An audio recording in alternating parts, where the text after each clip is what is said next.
Skandal tambang ilegal di negara Indonesia tercinta ternyata bukan masalah sepele. Ini bukan cuma soal lubang-lubang tambang, melainkan lubang dalam sistem negara kita yang selama ini dimanfaatkan oleh jaringan ekonomi gelap, oknum aparat, dan para mafia yang bermain sangat rapi dan brutal.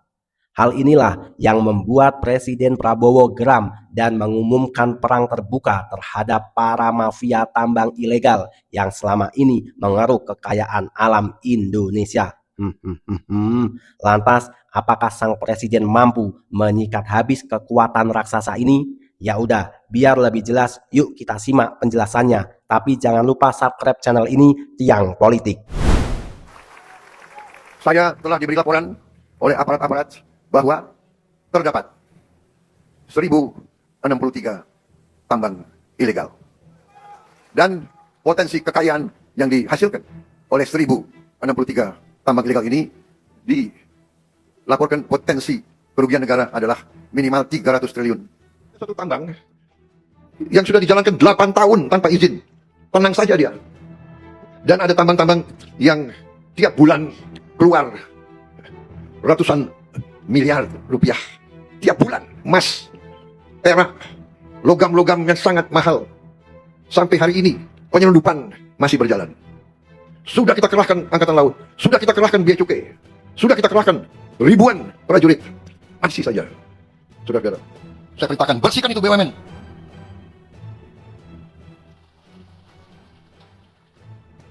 Kadang-kadang nekat-nekat mereka itu, ya. Diberi kepercayaan oleh negara. Dia kira itu perusahaan nenek moyangnya. Perusahaan rugi, dia tambah bonus untuk dirinya sendiri. Brengsek banget ini. Menteri Keuangan, kalau pimpinan bea cukai tidak mampu, segera diganti. Nanti kita lihat seperti apa kalau memang dapat perform ya kita butuhkan dan betul-betul artinya betul pegawai bea cukai kita rumahkan. Tapi saya minta waktu ke Presiden untuk memperbaiki bea cukai. Ya optimis, harus optimis gitu. Kalau kita nggak optimis, ya tahun depan kita selesai semua. Apakah mau bea cukai ataupun pegawai bea cukai dirumahkan dengan makan gaji buta aja itu? Ya tentu tidak akan mau ya dengan keinginan Pak Purbaya untuk memperbaiki bea cukai. Tentunya perlu dukungan dari masyarakat semua. Ya mungkin image di masyarakat bahwa bea cukai adalah sarang pungli itu sedikit demi sedikit kita hilangkan. Ya. Dan saya beri peringatan, apakah ada orang-orang besar, orang-orang kuat, jenderal-jenderal dari manapun, apakah jenderal dari TNI atau jenderal dari polisi atau mantan jenderal, tidak ada alasan kami akan bertindak atas nama rakyat. Bayangkan, kamu yang telat bayar pajak sedikit saja bisa kena denda. Tapi di luar sana ada yang nyolong hasil bumi Indonesia sampai 800 triliun rupiah. Tapi laporan resminya selalu tertulis, tidak terdeteksi. Kok bisa? Di video kali ini kita bakal bongkar 3 hal gila. Kemana mengalirnya uang 800 triliun rupiah itu? Siapa sosok oknum kuat di balik ribuan titik tambang ilegal ini? Kenapa rakyat cuma dapat lumpurnya, sementara mereka dapat miliaran? Menurut kalian, ini pura-pura nggak tahu atau memang ada yang sengaja piara sistemnya? Tulis pendapat kalian di kolom komentar dan mari kita bahas. Tidak menguntungkan rakyat, kita tidak beragu-ragu. Kita tidak akan teruskan. Ya, kita berpegang kepada itu, saya berpegang kepada ini. Bumi dan air dan kekayaan alam yang terkandung dikuasai negara, dipergunakan oleh sebesar-besar kemampuannya. Kalau mereka yang megang konsesi, menyalahgunakan, dia ambil keuntungan, tapi keuntungannya dibawa ke luar negeri dan tidak ditaruh di dalam negeri, itu merugikan kepentingan nasional dan kepentingan rakyat Indonesia. Saya anggap itu tidak menghormati negara kesatuan Republik Indonesia. Menerima konsesi, menerima HGU, menerima HTI, menerima HPH, menerima IUP, menerima izin tambang, mendapat keuntungan, keuntungannya tidak mau ditaruh di Indonesia. Saya anggap itu tidak menguntungkan kepentingan nasional, kepentingan rakyat. Kalau kita membiarkan itu terus, kita lalai. Kita tidak pantas untuk menjalankan pemerintahan. Sebelum kita masuk ke data pertama, mari kita tunjukkan bahwa rakyat kecil tidak tinggal diam dan tidak bisa terus-terusan dibodohi. Tekan tombol like, subscribe, dan bagikan video ini ke grup keluarga maupun media sosial kalian. Ini bukan cuma soal dukung channel ini, tapi soal menyebarkan kebenaran dan membangun gerakan persatuan suara rakyat untuk melawan oknum mafia dan pejabat korup yang merampok hak kita. Dan khusus hari ini, coba ketik di kolom komentar, Kamu dari daerah mana dan apa dampak korupsi atau kerusakan lingkungan yang paling berasa di tempatmu? Mari kita absen dan bersatu dari Sabang sampai Merauke. Cukup, cukup, cukup. Sudah terlalu lama hak-hak kita dirampas oleh para mafia. Saatnya rakyat kecil bersatu dan berdiri bersama membela kedaulatan negara kita.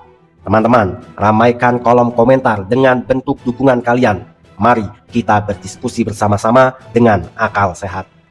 Angka 800 triliun rupiah mungkin terdengar seperti deretan angka nol yang tidak masuk akal di atas kertas. Namun, ketika angka tersebut dikonversikan ke dalam kehidupan nyata, disinilah kita sadar betapa besarnya hak rakyat yang menguap begitu saja. Uang sebanyak itu bukan sekadar catatan rugi laba dalam laporan keuangan, melainkan fasilitas publik, jalan berlubang yang tidak kunjung diperbaiki, sekolah yang hampir roboh di pelosok daerah, hingga subsidi energi yang seringkali dibilang membebani anggaran. Bagaimana bisa potensi uang sebesar itu menghilang tanpa jejak? Jawabannya ada pada keberadaan lebih dari 2.700 titik aktivitas tambang tanpa izin resmi yang tersebar di berbagai wilayah negeri ini. Kekayaan alam seperti nikel, batu bara, emas, hingga timah dikeruk secara intensif saban hari. Hasil pengerukan tersebut kemudian diselundupkan keluar melalui jalur-jalur gelap tanpa melewati proses perpajakan, tanpa retribusi daerah, dan tanpa memberikan kontribusi apapun bagi kas negara. Salah satu gambaran paling nyata terlihat dari skandal korupsi pengelolaan komoditas timah yang belakangan ini menyita perhatian publik. Dari satu sektor komoditas saja, potensi kerugian yang dihitung oleh tim ahli dan aparat penegak hukum mencapai 300 triliun rupiah. Kerugian tersebut mencakup biaya sewa alat yang dimanipulasi, pembayaran hasil tambang ilegal, hingga estimasi kerusakan lingkungan yang harus ditanggung oleh generasi mendatang. Disinilah watak kejanggalan yang kerap memicu rasa heran kita sebagai masyarakat biasa. Saat warga kecil terlambat membayar kewajiban bangunan atau kendaraan sedikit saja, sistem administrasi dengan sangat cepat mengirimkan surat tagihan beserta dendanya. Namun ketika ada aktivitas alat berat yang beroperasi secara terbuka di tengah hutan, memuat tonase hasil bumi setiap malam, dan melintasi jalur umum, aktivitas tersebut seolah-olah tidak pernah terlihat dalam radar pengawasan. Sistem yang bocor ini membuat kekayaan alam yang seharusnya dikelola untuk sebesar-besarnya kemakmuran rakyat, justru berpindah tangan ke kantong segelintir pihak. Ketika hasil bumi kita dirampok dari pintu belakang, negara kehilangan pendapatan utama, dan pada akhirnya, rakyat kecillah yang kembali dibebani dengan efisiensi anggaran di berbagai sektor pelayanan publik. Bagaimana perasaan kalian saat tahu ada potensi uang rakyat sebesar 800 triliun hilang akibat ulah para penambang liar yang tidak bertanggung jawab? Padahal uang itu adalah hak seluruh rakyat Indonesia untuk hidup lebih layak dan sejahtera. Teman-teman, coba tulis opini tajam kalian di kolom komentar. Praktik pengerukan sumber daya alam secara tak berizin dalam skala yang masif mustahil berdiri sendiri. Ketika ribuan hektar lahan terbuka, alat berat beroperasi secara non-stop, dan ribuan ton hasil tambang diangkut keluar daerah setiap hari, sebuah pertanyaan mendasar tentu muncul di benak masyarakat umum. Bagaimana mungkin aktivitas sebesar itu bisa berjalan tanpa terdeteksi oleh radar pengawasan? Jawabannya terletak pada jaringan perlindungan yang terstruktur rapi. Aktivitas ilegal ini umumnya tidak dijalankan oleh penambang tradisional berskala kecil saja, melainkan digerakkan oleh korporasi gelap yang dilindungi oleh oknum penentu kebijakan dan oknum aparat penegak hukum. Rantai perlindungan ini terbentuk dari tingkat daerah hingga tingkat pusat. Oknum pejabat di tingkat lokal seringkali berperan dalam memberikan rasa aman secara administratif atau memilih untuk acuh terhadap laporan warga. Sementara itu, oknum aparat keamanan di lapangan dimanfaatkan untuk menjaga area operasional dari gangguan luar, memastikan alur logistik berjalan lancar tanpa hambatan inspeksi. Gumpalan benang kusut ini kian rumit ketika melibatkan oknum elit politik dan investor tak berizin. Investor ini menyuplai modal besar untuk menyewa alat-alat berat dan mengamankan izin lintas jalur pelabuhan. Sebaliknya, oknum elit politik menggunakan pengaruh jabatan mereka untuk mengintervensi proses pengawasan agar audit lapangan tidak pernah menyentuh titik-titik krusial. Dalam ekosistem yang rapuh ini, hukum yang seharusnya menjadi benteng perlindungan bagi masyarakat justru berubah fungsi menjadi komoditas yang bisa ditawar oleh pihak yang memiliki kekuatan modal. Praktik pengabaian ini berdampak sangat serius terhadap iklim investasi nasional dan program hilirisasi industri yang sedang dibangun. Investor asing bereputasi baik yang ingin menanamkan modal secara legal dalam pengolahan bahan tambang menjadi ragu-ragu ketika melihat kepastian hukum yang tumpul. Banyak perusahaan global membatalkan niat investasi mereka karena tidak ingin terseret dalam pasokan rantai industri yang tercemar oleh bahan baku ilegal. Akibatnya, program hilirisasi yang dirancang untuk menciptakan lapangan kerja berkualitas dan meningkatkan nilai tambah ekonomi nasional menjadi terhambat. Negara tidak hanya kehilangan bahan mentah yang dicuri dari bumi, tetapi juga kehilangan peluang untuk membangun industri pengolahan modern di dalam negeri. Menanggapi carut-marut yang telah berlangsung lama ini, langkah penindakan mulai diarahkan secara lebih tegas melalui pelibatan lintas lembaga. Pembentukan satuan tugas khusus yang melibatkan unsur TNI, Polri, dan kementerian terkait menjadi sinyal bahwa masalah ini tidak lagi dipandang sebagai pelanggaran administratif biasa, melainkan ancaman nyata terhadap kedaulatan ekonomi dan keamanan negara. Pelibatan unsur militer dalam penertiban ini didasari oleh kebutuhan akan lembaga yang bebas dari potensi benturan kepentingan di tingkat daerah. Operasi penyisiran yang dilakukan oleh Satgas Gabungan di berbagai wilayah rawan, seperti Bangka Belitung, Kalimantan, Sulawesi, hingga Maluku Utara, mulai membuahkan hasil dengan menyegel berbagai titik operasional dan menyita aset-aset ilegal. Di saat yang sama, pembenahan internal di lembaga-lembaga kunci seperti Bea Cukai dan Kementerian Teknis mulai dijalankan secara ketat.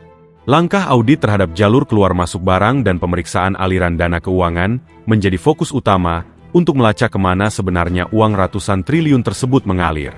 Namun, penegakan hukum di lapangan kerap menghadapi tantangan berupa narasi yang menyesatkan.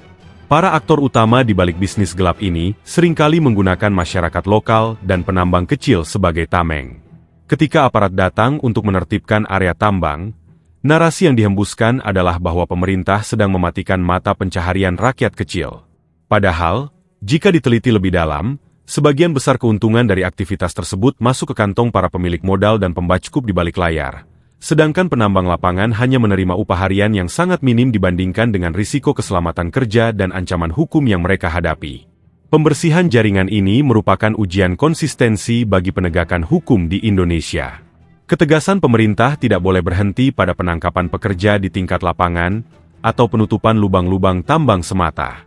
Penindakan yang berkeadilan harus menyasar hingga ke pimpinan jaringan, pengusaha penampung, serta oknum-oknum berwenang yang selama ini menikmati aliran dana segar dari praktik perusakan negara tersebut. Tanpa adanya tindakan tegas yang menyentuh akar masalah di tingkat elit, operasi penertiban berisiko hanya menjadi agenda musiman yang akan kembali pudar begitu perhatian publik beralih. Transparansi data dan keterbukaan informasi publik menjadi alat ukur utama dalam mengawal proses ini. Publik berhak tahu sejauh mana penanganan kasus-kasus besar ini berjalan, berapa banyak aset negara yang berhasil diselamatkan, dan siapa saja pihak yang dimintai pertanggungjawaban di hadapan hukum.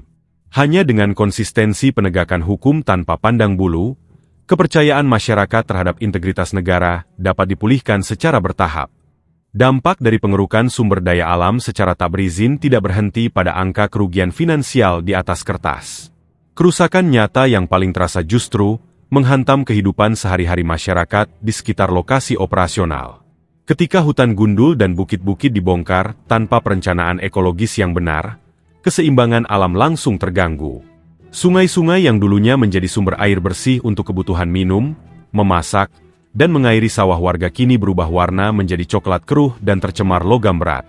Dalam jangka panjang, hilangnya daya serap tanah memicu bencana alam musiman yang terus berulang. Banjir bandang dan tanah longsor kini menjadi ancaman nyata setiap kali musim hujan tiba. Warga desa yang tidak pernah menikmati miliaran rupiah dari hasil bumi tersebut justru harus menanggung risiko kehilangan tempat tinggal, kerusakan lahan pertanian, hingga ancaman keselamatan jiwa. Lingkungan yang rusak parah membutuhkan waktu puluhan hingga ratusan tahun untuk bisa dipulihkan kembali. Dan biaya pemulihan ekosistem tersebut pada akhirnya kembali dibebankan pada anggaran negara, yang artinya menggunakan uang pajak rakyat. Selain ancaman ekologi, keberadaan operasional tak berizin ini menciptakan dampak sosial yang sangat kompleks. Masuknya korporasi gelap dan kelompok kepentingan seringkali memicu konflik horizontal di tengah masyarakat. Desa yang dulunya rukun mendadak terpecah menjadi dua kubu. Mereka yang terpaksa menerima keberadaan aktivitas tersebut karena desakan ekonomi, dan mereka yang menolak keras karena khawatir akan dampak kerusakan lingkungan. Intimidasi dan aksi premanisme kerap digunakan oleh pihak pengelola untuk membungkam suara warga yang kritis atau menuntut ganti rugi atas kerusakan lahan mereka. Situasi sosial ini kian memprihatinkan ketika anak-anak dan pemuda lokal tersedot menjadi tenaga kerja murah tanpa perlindungan keselamatan kerja yang memadai. Karena minimnya pilihan lapangan kerja formal yang terjangkau, banyak warga terpaksa mempertaruhkan nyawa di lubang-lubang galian yang rawan runtuh. Mereka bekerja dengan peralatan seadanya, tanpa asuransi kesehatan, dan tanpa jaminan masa depan. Fenomena ini menciptakan lingkaran kemiskinan baru, di mana kekayaan alam daerah pengerukan habis dikuras keluar. Namun masyarakat lokal tetap berada dalam keterbelakangan ekonomi dan ketertinggalan fasilitas pendidikan serta kesehatan. Melihat fakta bahwa ada rakyat kecil yang memang bergantung pada sektor pertambangan untuk bertahan hidup, solusi penanganan tidak bisa hanya mengandalkan pendekatan represif semata. Pemerintah mulai mendorong skema penataan baru melalui legalisasi pertambangan rakyat yang dikelola secara resmi melalui wadah koperasi. Pendekatan ini bertujuan untuk memisahkan antara warga lokal yang murni mencari nafkah dengan para cukong atau oligarki yang memanfaatkan isu penambang rakyat demi keuntungan pribadi. Melalui wadah koperasi resmi, aktivitas penambangan oleh masyarakat dapat ditempatkan pada wilayah yang telah ditunjuk dan aman secara tata ruang. Pemerintah dapat memberikan pembinaan teknis mengenai standar keselamatan kerja, pengelolaan limbah sederhana, serta kewajiban pemulihan lingkungan secara bertahap. Selain itu, dengan sistem yang terdata, hasil penambangan rakyat dapat disalurkan melalui rantai pasok yang sah dengan harga yang adil, tanpa harus dipotong oleh perantara atau tengkulak gelap. Koperasi juga menjadi pintu masuk bagi negara untuk memungut iuran atau retribusi daerah secara rasional, yang hasilnya dikembalikan lagi untuk pembangunan infrastruktur desa setempat. Langkah legalisasi dan penataan ini harus berjalan seiring dengan transparansi sistem perizinan berbasis digital. Celah korupsi dan manipulasi selama ini tumbuh subur, karena proses perizinan yang tertutup dan tumpang tindihnya kewenangan antara pemerintah pusat dan daerah. Dengan mengintegrasikan seluruh data perizinan, peta wilayah tambang, dan arus transaksi penjualan bahan mineral ke dalam satu sistem pengawasan terbuka, publik dan media dapat ikut mengawasi jika terjadi indikasi penyimpangan di lapangan. Transparansi juga memudahkan aparat penegak hukum untuk memverifikasi keabsahan dokumen pengangkutan barang di jalur pelabuhan maupun jalan raya. Perjuangan membenahi tata kelola sumber daya alam adalah perjalanan panjang yang membutuhkan konsistensi dan keberanian politik yang kuat. Negeri ini tidak kekurangan hukum atau aturan. Yang kerap menjadi masalah adalah ketegasan dalam menegakkan aturan tersebut kepada siapapun yang melanggar, tanpa memandang latar belakang jabatan atau kekuatan modalnya. Menyelamatkan kekayaan alam bukan hanya soal menyelamatkan penerimaan kas negara hari ini, melainkan soal memastikan bahwa generasi mendatang masih memiliki tanah yang subur, air yang bersih, dan kesempatan untuk hidup layak di negerinya sendiri. Keberhasilan penertiban ini pada akhirnya bergantung pada sejauh mana seluruh elemen bangsa, pemerintah, aparat penegak hukum, dan masyarakat luas, dapat menjaga komitmen bersama. Masyarakat memiliki peran penting sebagai pengawas independen yang terus menyuarakan kebenaran dan melaporkan indikasi pelanggaran di daerahnya masing-masing. Ketika suara rakyat bersatu mengawal transparansi, ruang gerak bagi para perampok kekayaan negara akan semakin sempit. Sudah saatnya hasil bumi Indonesia dikembalikan pada fungsi utamanya sebagaimana diamanatkan oleh Undang-Undang Dasar, yaitu sebesar-besarnya untuk kemakmuran dan kesejahteraan seluruh rakyat Indonesia. Di tengah derasnya arus informasi dan terungkapnya berbagai skandal yang menguras kekayaan negeri, ada satu hal yang tidak pernah padam dari dada rakyat kecil, harapan. Harapan sederhana namun mendalam bahwa di balik luasnya wilayah Republik ini, masih ada nurani yang hidup di dalam jiwa para pemimpin kita. Rakyat tidak pernah meminta hal-hal yang melampaui batas. Rakyat hanya merindukan hadirnya keadilan yang nyata, di mana kekayaan alam digunakan untuk kemakmuran bersama, bukan untuk memperkaya segelintir kelompok yang tidak bertanggung jawab. Sebagai rakyat biasa yang sehari-hari berjuang mencari nafkah secara jujur, kami sangat merindukan sosok pejabat publik yang benar-benar bersih dan berintegritas. Kami percaya bahwa di antara sekian banyak nama dan jabatan, masih banyak abdi negara yang bekerja dengan tulus, memegang teguh sumpah jabatan, dan menolak untuk tergoda oleh kemewahan hasil kecurangan. Harapan ini bukanlah halusinasi, melainkan keyakinan dasar bahwa kebaikan selalu memiliki pengikutnya. Kami merindukan masa di mana kejujuran menjadi standar utama dalam birokrasi, Sehingga setiap rupiah anggaran negara benar-benar sampai dalam bentuk pelayanan publik yang berkualitas, sekolah yang layak, dan jalan-jalan yang aman bagi seluruh warga. Keinginan yang sama kuatnya juga tertuju pada institusi penegak hukum dan keamanan negara. Rakyat sangat mendambakan melihat aparat yang berdiri tegak sebagai pelindung dan pengayom sejati. Kami ingin melihat seragam kebanggaan negara dikenakan oleh jiwa-jiwa yang tidak bisa dibeli oleh kekuatan modal. Harapan terbesar rakyat adalah tidak ada lagi oknum aparat yang berdiri di belakang aktivitas ilegal, baik itu pertambangan tanpa izin, penjelundupan barang haram, maupun bisnis gelap lainnya yang merugikan keuangan negara dan merusak kelestarian lingkungan. Ketika aparat berdiri murni di garis hukum, tanpa ada benturan kepentingan dengan para pemilik modal, disitulah wibawa negara tercipta dan rasa aman rakyat terlindungi secara utuh. Harapan besar ini tentu membutuhkan fondasi politik yang kokoh. Oleh karena itu, rakyat sangat berharap melihat seluruh elemen kepemimpinan bangsa, mulai dari jajaran pemerintah, aparat penegak hukum, hingga para ketua umum partai politik, dapat duduk bersama dalam satu visi yang sama. Momen persatuan ini menjadi sangat krusial, terutama dalam mendorong lahirnya payung hukum yang selama ini dinantikan oleh seluruh lapisan masyarakat, yaitu pengesahan Undang-Undang Perampasan Aset. Undang-Undang Perampasan Aset bukan sekadar regulasi biasa, melainkan alat penegakan hukum yang progresif untuk mengembalikan hak-hak rakyat yang telah dirampas secara tidak sah. Dengan adanya mekanisme hukum yang tegas untuk memiskinkan para pelaku kejahatan keuangan dan merampas hasil kejahatan kembali ke kas negara, celah untuk melakukan tindakan koruptif akan semakin sempit. Ketika para pemimpin politik dan lembaga legislatif bersatu padu menggolongkan regulasi ini sebagai prioritas utama demi kepentingan bangsa, disitulah babak baru sejarah pemberantasan korupsi di Indonesia dimulai.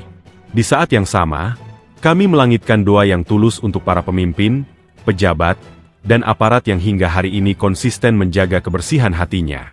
Semoga beliau-beliau yang berdiri lurus, yang menolak kompromi terhadap kejahatan, selalu diberikan kesehatan fisik dan mental, kekuatan jiwa, serta perlindungan dari Tuhan Yang Maha Esa. Tugas menjaga integritas di tengah gempuran godaan adalah perjuangan yang amat berat. Namun, yakinlah bahwa setiap langkah jujur yang diambil oleh seorang pemimpin selalu didampingi oleh doa-doa masyarakat kecil yang merasakan dampak kebaikannya. Penting untuk ditegaskan bahwa pembahasan dan narasi dalam video ini sama sekali tidak ditujukan untuk memojokkan, menuduh, atau menyudutkan instansi, institusi, maupun pihak manapun. Narasi ini murni merupakan refleksi, aspirasi, dan wujud kecintaan rakyat terhadap tanah airnya. Kita menyadari bahwa di era digital saat ini, arus informasi bergerak begitu cepat dan acap kali dipenuhi oleh benturan narasi yang sengaja dirancang untuk memecah belah. Oleh sebab itu, mari kita sebagai masyarakat Indonesia bersikap jauh lebih dewasa, bijak, dan tenang dalam menyaring setiap informasi yang beredar. Jangan mudah terprovokasi oleh isu-isu yang tidak jelas sumbernya, dan jangan pernah biarkan diri kita diadu domba oleh pihak-pihak yang memanfaatkan kegaduhan demi kepentingan pribadi atau kelompok tertentu. Persatuan rakyat adalah kunci utama benteng pertahanan bangsa. Ketika rakyat bersatu dengan pikiran yang jernih, mengawal penegakan hukum secara damai, dan terus menaruh harapan pada perbaikan sistem, maka cita-cita menuju Indonesia yang bersih, adil, dan sejahtera bukanlah hal yang mustahil untuk dicapai. Oke teman-teman, terima kasih masih bersama Tiang Politik. Terima kasih masih mengikuti sejauh ini. Teman-teman, setelah kita menyimak penjelasannya tadi, silakan tulis opini tajam kalian di kolom komentar. Tapi ingat teman-teman, jangan mencaci maki siapapun. Tunjukkan kepada dunia bahwa netizen Indonesia adalah netizen yang beradab, netizen yang budiman. Teman-teman, kalau kita merenung sebentar sebagai rakyat kecil, ada satu hal yang terasa amat mengganjal di dalam hati. Kita ini bangsa yang sudah puluhan tahun merdeka. Tetapi kenapa untuk menikmati hasil bumi sendiri saja rasanya begitu sulit? Mengapa ketika rakyat kecil seperti kita ingin mengolah tanahnya sendiri selalu diintai ketakutan, sementara para cukong besar dan mafia tambang bisa mengeruk triliunan rupiah dengan dada yang membusung? Ini bukan sekedar masalah hukum di atas kertas atau soal angka-angka ekonomi yang rumit. Ini adalah soal keadilan moral dan harga diri kita sebagai bangsa. Teman-teman, seringkali saat media membeberkan kerugian 800 triliun dari tambang ilegal yang kita pikirkan cuma berupa tumpukan uang kertas. Padahal kerugian sesungguhnya jauh lebih membekas dari itu, yaitu kerusakan alam yang tak bisa dipulihkan. Teman-teman, coba bayangkan nasib warga di sekitar area tambang liar. Sungai-sungai yang dulunya bening, tempat mandi para warga, tempat warga mencari ikan, kini berubah jadi coklat keruh beracun. Gunung-gunung dibelah tanpa perhitungan, hutan gundul diseret ekskavator, dan begitu musim hujan, banjir bandang menghantam rumah-rumah warga lokal. Teman-teman, siapa yang harus mengungsi dan kehilangan rumah? Tentu rakyat kecil. Siapa yang harus menanggung penyakit akibat air bersih tercemar? Tentu anak-anak kita sebagai rakyat biasa. Sementara para bos besar dan oknum pelindungnya tinggal manis di rumah mewah mereka di kota besar, tanpa pernah tersentuh dampak kehancuran alam yang mereka ciptakan. Ini adalah bentuk penindasan nyata yang berjalan di depan mata kita. Teman-teman, setiap kali pemerintah atau pejabat yang bersih ingin menindak tegas lokasi tambang ilegal, ada satu pola lama yang selalu diulang oleh para mafia. Mereka bersembunyi di balik ketiak rakyat kecil. Para cukong ini dengan liciknya menyuruh warga lokal maju ke depan sambil berteriak, "Ini demi urusan perut rakyat." Atau dengan bahasa, pemerintah menindas penambang rakyat. Pemerintah menindas rakyat kecil. Padahal, mari kita buka mata lebar-lebar. Dari hasil tambang raksasa yang nilainya triliunan rupiah itu, rakyat kecil yang memeras keringat di lapangan cuma diberi upah harian sangat minim, bahkan tidak cukup untuk bayar berobat kalau paru-paru mereka rusak. Keuntungan terbesar 99% melayang ke kantong para bos besar dan oknum-oknum yang berkuasa. Maka dari itu teman-teman, kita tidak boleh terkecoh. Penindakan tegas harus fokus menyasar para pimpinan jaringan, pemodal gelap, serta oknum-oknum pejabat dan aparat yang menjual wewenangnya demi setoran. Sedangkan untuk rakyat kecil, beri mereka wadah resmi seperti koperasi, beri edukasi penambangan yang aman, dan berikan izin yang sah agar mereka bisa mengais rezeki secara bermartabat tanpa perlu menjadi alat para mafia. Teman-teman, dalam pertempuran melawan jaringan mafia yang bergelimang uang ini, kita harus sadar bahwa para pejabat bersih dan aparat yang jujur beresiko besar menjadi sasaran serangan balik. Para mafia punya cukup dana untuk menyewa pembuat narasi bohong, menyebar fitnah di media sosial, hingga membeli hukum demi menjatuhkan orang-orang baik yang berani melawan mereka. Jika kita sebagai rakyat hanya diam dan menjadi penonton yang acuh tak acuh, orang-orang baik di dalam pemerintahan akan gugur satu persatu karena mereka berjuang sendirian. Oleh karena itu, tugas kita sebagai masyarakat adalah menjadi benteng moral. Kita harus selalu mengawal setiap langkah penegakan hukum yang adil. Kita suarakan dukungan penuh kepada Presiden, para prajurit TNI, anggota Polri, dan pejabat birokrasi yang benar-benar tulus bekerja untuk kemakmuran rakyat. Teman-teman, ingat, masih sangat banyak prajurit dan aparat yang berintegritas tinggi dan tidak akan sudi menjual jengkal tanah air ini kepada para perampok negara. Teman-teman, negara yang kuat bukanlah negara yang membiarkan hukumnya dibeli oleh uang. Indonesia tidak boleh kalah oleh gertakan para oligarki dan mafia tambang. Masa depan anak-anak kita, kesehatan lingkungan kita, dan kedaulatan ekonomi bangsa ada di tangan keputusan hari ini. Mari kita buang jauh-jauh rasa takut, jangan mau diadu domba, dan terus gaungkan narasi persatuan. Ketika rakyat kecil kompak bersatu menyuarakan kebenaran, maka kekuasaan akan berada di tangan rakyat. Teman-teman, terima kasih sudah menyimak sampai selesai. Apabila ada kata-kata yang salah, saya mohon maaf. Teman-teman, selalu dukung channel ini Tiang Politik karena channel ini saya buat untuk tempat kita rakyat kecil bersuara, beropini, dan berdiskusi.